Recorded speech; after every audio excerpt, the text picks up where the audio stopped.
Bonjour et bienvenue à cette unité 10.2 qui présente les débats actuels dans la communauté de modélisation de l'habitat des débits environnementaux.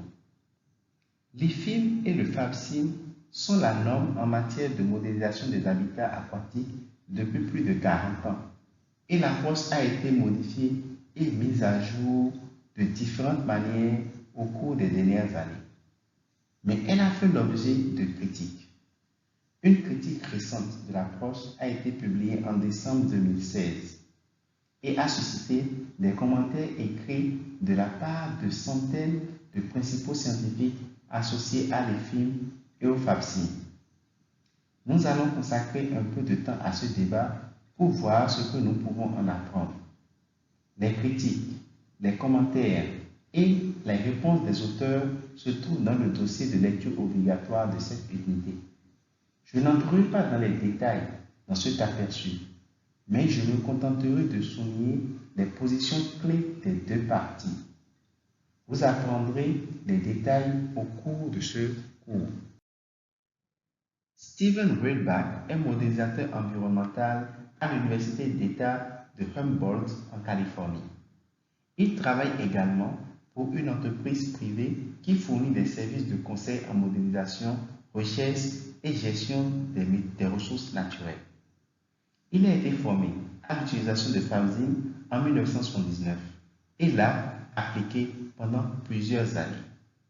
Mais depuis une vingtaine d'années, il est surtout critique à l'égard du FABCIM. Il a récemment publié une nouvelle critique de la méthode dans un article intitulé « Pourquoi est-il temps de mettre FABCIM en pâture ?» Pour ceux d'entre vous qui ne connaissent pas l'expression mettre quelque chose en pâture, cela signifie cesser de l'utiliser. En l'occurrence, parce que Reilbach estime que cette méthode est obsolète et qu'il existe de meilleures options. Il note tout d'abord que FABCIM est un modèle de sélection des habitats qui, explique-t-il, sont des modèles développés en identifiant via une modélisation statistique les types d'habitats qui sont sélectionnés par les organismes d'intérêt et en analysant ensuite comment la disponibilité des habitats sélectionnés varie selon les alternatives de gestion. Il note les grands progrès réalisés dans le développement des modèles de sélection des habitats au cours des dernières décennies, précisément axés sur les systèmes terrestres, et il affirme que FABCIM est maintenant dépassé et pas très bon à cela. Sa justification est indiquée sur la diapositive. Lisez le document pour plus de détails sur chacun d'entre eux. Deuxièmement, il note que même s'ils sont convertis en meilleurs modèles de sélection des habitats, ces modèles ne sont pas bien adaptés aux évaluations modernes des débits réservés. Il note que les évaluations modernes se concentrent sur les régimes de débit dynamiques, mais que les modèles de sélection des habitats ne peuvent pas prendre en compte la variation des habitats dans le temps. En outre, même les variables qui affectent les préférences en matière d'habitat changent avec le temps, comme les changements de température ou de turbidité à un point donné de la rivière, avec une profondeur et une vitesse par ailleurs constantes.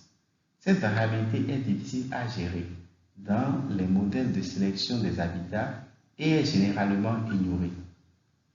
Il cite également des résultats d'études qui remettent en question l'hypothèse fondamentale des modèles d'adéquation des habitats selon laquelle les habitats dans lesquels les organismes sont observés sont leurs habitats préférés. Il présente 7 raisons intéressantes pour lesquelles cela pourrait ne pas être vrai. Enfin, il souligne que les résultats des modèles de sélection des habitats ne sont pas facilement traductibles en valeurs significatives pour la gestion. Reilbach introduit 3 recommandations pour la voie à suivre pour aboutir à un monde sans FABCIM. Tout d'abord, il conseille aux scientifiques des débits réservés d'abord d'adopter une vision écologique des besoins en matière de débit en allant au-delà de la profondeur, de la vitesse et du substrat.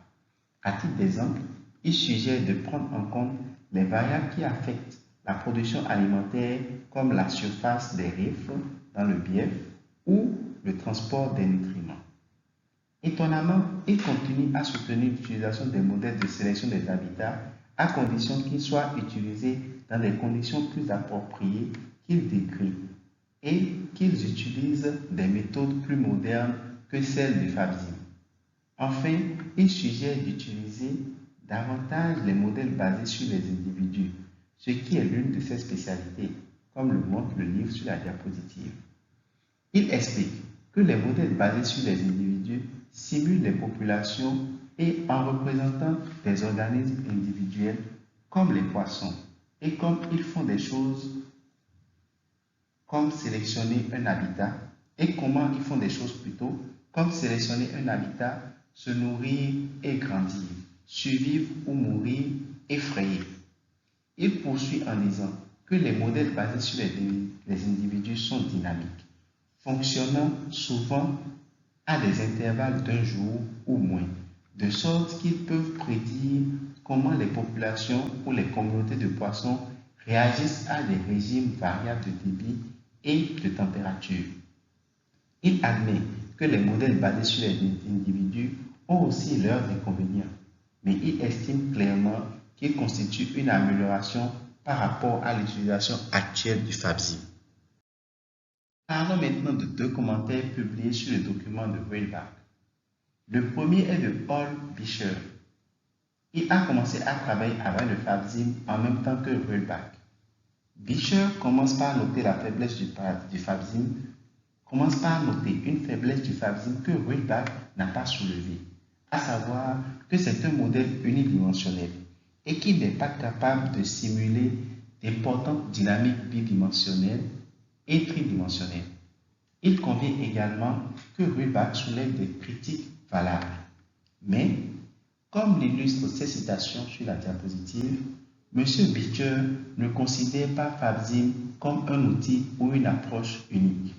Il le considère comme un élément de l'IFIM, la méthode d'incrémentation du débit, et nous rappelle que l'IFIM, comme vous l'avez également dit le professeur Martinez-Capel lors du cours précédent, est un cadre capable d'intégrer un large éventail d'informations et de connaissances pour parvenir à des recommandations appropriées et applicables en matière de débit. M. Bischer poursuit en abordant des critiques plus spécifiques de Röhlbach, en faisant remarquer que les agences qui utilisent le FABSIM ont mis au point des procédures standards pour minimiser les effets d'échelle et en donnant des exemples où la surface utilisable pondérée ont servi d'indice utile. M. Bischer est ouvert aux approches nouvelles et améliorées et affirme que si elles fonctionnent mieux et répondent aux questions de gestion, elles seront bien accueillies par la communauté des débits réservés. Mais il met également en garde contre un changement d'outil trop rapide ou répétitif. De son poste au sein d'une agence gouvernementale travaillant sur l'étude des débits environnementaux, il dit que le personnel de l'agence a besoin d'outils qui peuvent être utilisés de manière cohérente et produire des résultats qui ont du sens. Ils n'ont ni le temps ni le budget nécessaire pour changer d'outil fréquemment, à moins qu'il y ait des arguments convaincants pour le faire. Il poursuit en disant que le personnel des agences doit avoir des procédures relativement standards pour répondre aux normes de transparence et de cohérence. Des facteurs juridiques et politiques entrent également en jeu. Plutôt que de recommander que le FABSIM soit mis en pâture, il suggère que de nouvelles approches et de nouveaux outils soient d'abord introduits et que le personnel des agences soit formé à leur utilisation. Il suggère que ce processus pourrait gagner des convertis à de nouvelles approches, mais pour lui-même, il pense toujours que le FABSIM peut être adapté pour répondre aux questions pertinentes de gestion des débits de pêche. Le commentaire suivant a plusieurs auteurs, dont Clay Steinlacker, qui a dirigé le développement de IFIM dans les années 1970. Le titre de son commentaire est « Ne jetez pas le bébé Favzim avec l'eau de bain ». C'est une autre expression courante qui signifie ne pas jeter quelque chose de bon tout en essayant de se débarrasser de quelque chose de mauvais. Steinlacker et Hall profitent de cette occasion pour fournir leur propre évaluation de l'état de la modélisation de l'habitat des cours d'eau et de ce qu'ils pensent que la voie à suivre devrait être. Ils déplorent que le Favzim soit considéré comme une méthode en soi, ce qui n'a jamais été l'intention. Ils notent que Rybak fait cette distinction au début de son article, mais qu'il semble ensuite la perdre de vue. Ils commencent donc leur commentaire en remettant le Favzim à sa place parmi les éléments de l'IFIM. Il est conçu pour alimenter la méthodologie de l'IFIM avec des informations sélectionnées. Comme le disent Steinlacker et ses collaborateurs, l'IFIM utilise des descriptions physiques des cours d'eau, des modèles de simulation hydraulique et hydrologique des cours d'eau pour produire des séries chronologiques de simulation d'habitat hydraulique et de température de l'eau afin de comparer des régimes d'écoulement alternatifs. L'objectif du Favzim est de déterminer quelles zones de la surface de la rivière sont appropriées ou non pour les étapes de la vie par le biais de changements de profondeur et de vitesse. Ceci est simulé à différents niveaux de débit dans la série chronologique hydrologique afin de développer une série chronologique d'habitat. Mais Steinlacker et ses collaborateurs sont d'accord pour dire qu'il faut accorder une importance égale ou supérieure au processus écologique de chaque niveau de débit plutôt qu'à la seule unité de l'habitat. Le commentaire de Steinlacker et de ses collaborateurs est intéressant. En fin de compte, comme l'illustre la citation sur la diapositive, il convient que des progrès significatifs sont encore nécessaires dans les approches de modélisation des débits environnementaux. Mais il pense que les approches plus avancées auront encore besoin des résultats des modèles de type Favzim qui simulent les conditions hydrologiques et hydrauliques à l'intérieur des différents habitats.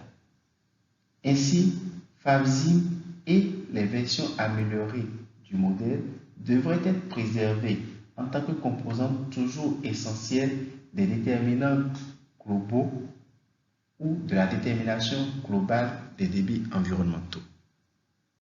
Rybak a répondu aux commentaires des autres auteurs dans un dernier article. Vous verrez dans cet article qu'il n'est pas convaincu par leurs arguments. Il estime que les défauts de Favzim sont tels qu'ils devraient être complètement éliminés. Il semble que le débat va se poursuivre.